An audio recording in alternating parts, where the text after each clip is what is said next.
L'après-midi débute, il fait chaud, puis vous vous dites « Mais il faut que je passe la journée à l'extérieur! » Bien, ça tombe bien, puisqu'on vous invite à faire une excursion au domaine cultivar à Oka.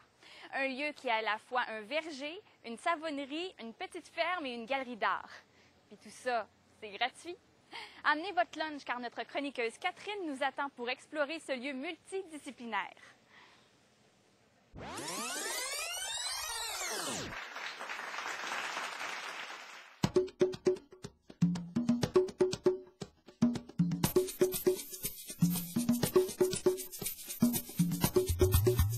Je suis en compagnie d'Élise Rainville et Sylvain Legault, propriétaires du domaine Cultivar. Bonjour. Bonjour. Pouvez-vous m'expliquer en quoi consiste votre domaine?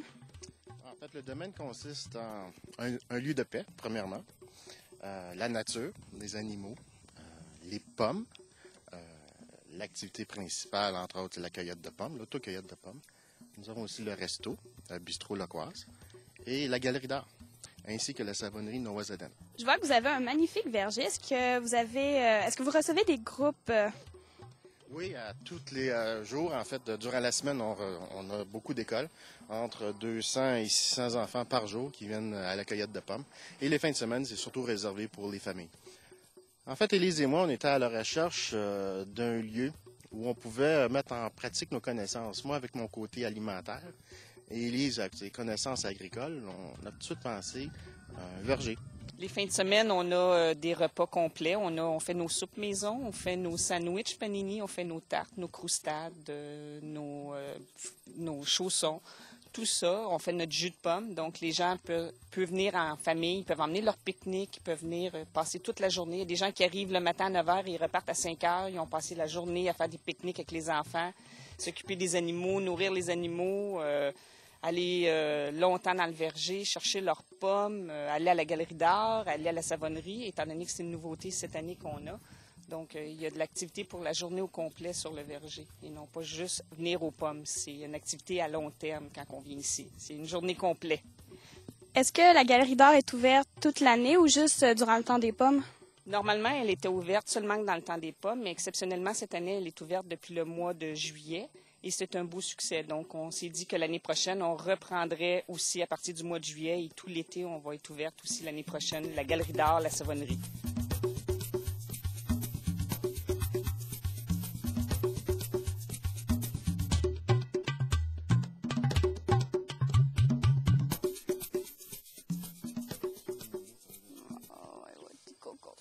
Oh, ils sont tous là, Sylvain, regarde.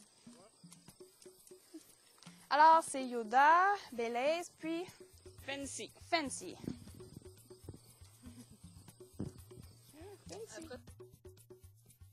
Je suis en compagnie de Madame Lucie Goyette, propriétaire de la savonnerie Noah-Zeden à Oka. Bonjour, Madame Goyette. Bonjour. Je voudrais savoir, est-ce que ça fait longtemps que votre boutique est ouverte? La boutique en tant que telle, c'est la 4e année. J'étais située en face du parc d'Oka. Malheureusement, mon entreprise a été carrément incendiée au mois de novembre dernier. Alors, je me suis réinstallée dans ces locaux ici. Et puis, ici, ça fait 4 mois que je suis installée. Comment avez-vous eu l'idée de fabriquer des savons? J'étais architecte avant et puis la fabrication de savon, c'est devenu un de mes AB et puis du AB, c'est passé à une passion et de la passion, c'est devenu une entreprise. Alors, c'est comme ça et puis à un moment donné, j'ai été visiter mes parents qui ont l'habitude d'aller voyager pendant l'hiver. Et puis, ils m'ont emmené dans une boutique où il y avait beaucoup de livres sur l'art et l'artisanat. Et je suis tombée sur des livres comme ça par hasard sur la fabrication de ce savon. Alors, ça m'a tellement intriguée que j'ai fini par acheter tous les livres qu'il y avait sur les tablettes. Et la difficulté, c'était de trouver les ingrédients, les matières premières et tout ça. Mais à force de recherche, j'ai finalement réussi. Et même au niveau de mon travail en architecture, j'avais hâte de terminer ma journée pour venir faire les savons.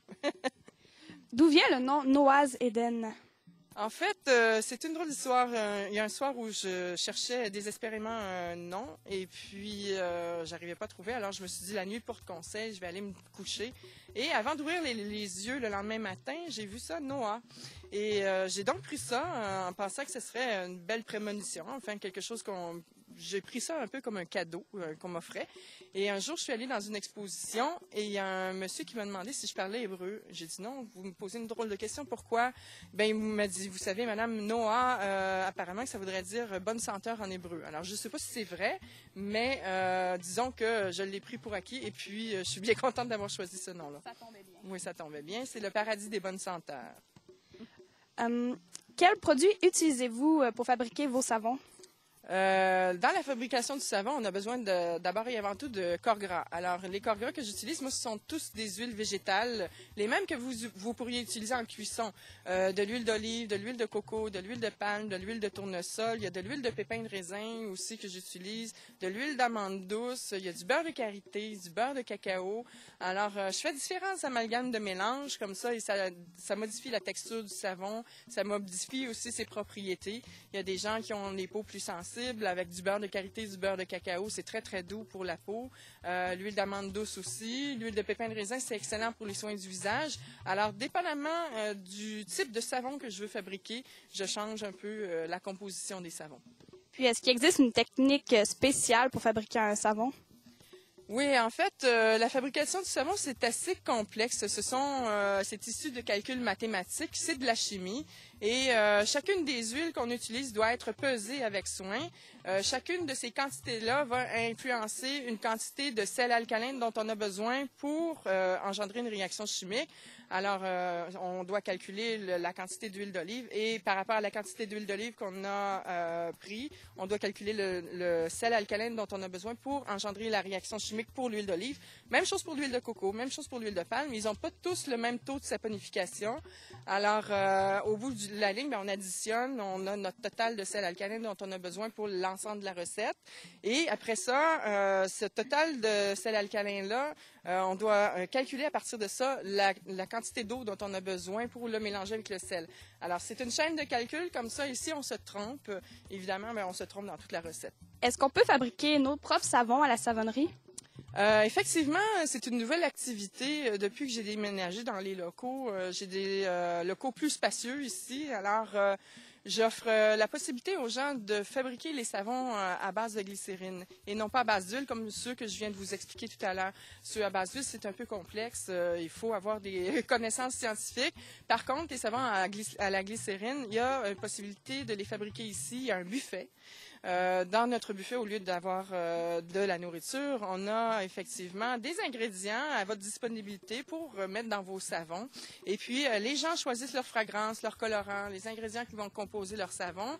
Nous, pendant ce temps-là, pendant que vous faites tout ça, on fait fondre la glycérine et on vous sert finalement un pichet de glycérine. Et là, vous repartez avec les savons que vous avez faits à la glycérine végétale. La glycérine végétale que moi j'utilise ici, elle est de très bonne qualité. Elle ne contient aucun alcool et elle est biodégradable aussi.